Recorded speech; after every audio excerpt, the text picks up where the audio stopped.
All right, today, August the 31st, entitled Consider Your Failings Too. The quotation is as follows: Whenever you take offense at someone's wrongdoing, immediately turn to your own similar feelings, such as seeing money as good, or pleasure, or a little fame, whatever form it takes. By thinking on this, you'll quickly forget your anger, considering also what compels them, for what else could they do? Or, if you are able, remove their compulsion. Marcus Aurelius Meditations. Earlier, we were reminded of Socrates' tolerant belief that no one does wrong on purpose. The clearest proof of that hypothesis? All the times we did wrong without malice or intention. Remember them? The time you were rude because you hadn't slept in 2 days. The time you acted on bad information. The time you got carried away, forgot, didn't understand. The list goes on and on. This is why it is so important not to write people off or brand them as enemies. Be as forgiving of them as you are of yourself.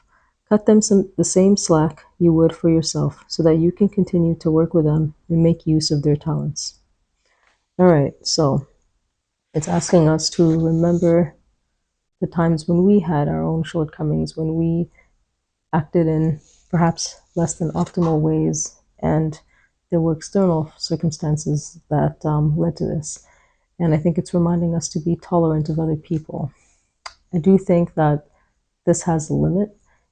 Some people at some times do act on bad intention, but I think that as a rule of thumb, it's good to believe in the goodness of others, and also when you move in that way, when you do conduct life in a way where you believe in the goodness of others, where you try to put out good, whether people call it energies or a good vibe or good vibrations or whatever the case may be, um, I think to an extent it does get picked up. If you see somebody walking down the street, and this is of course oversimplifying it a fair bit, but if you see somebody walking down the street and they're smiling and they're happy, and they smile at you, you're going to smile back. It's a fact, for most people, and I've done it many times, and many times people do smile back, and there's immediately just a friendliness in the air. And the same is true of someone who looks at you, very begrudgingly, or with a sour look on their face, or with a mean look, or with um, a look where you can tell that they're not friendly. It creates a sense of unfriendliness in the air. And I think this, again, can be extracted to the way that we tend to judge others, right? And one key thing to remember is that we all come from such vastly different experiences, such different perspectives, such different places.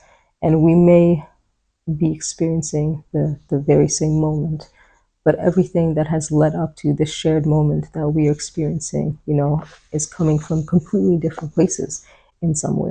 I know many people who grew up in countries, in continents, who come from families vastly different from my own. And some of them are very good friends of mine. And the way that we perceive the world, the way that we see things is very different, again, because of um, the different upbringings that we had and the different experiences that we had. So I think this is a good reminder for us to remember that when people do things, it's not always coming from a place of bad intention. It may be coming from a place of ignorance, or it may be them doing something that we perceive is bad, or immoral, or whatever the case may be, because we are assigning our own values to their actions, whereas their values may differ because the way that they're approaching it is completely different.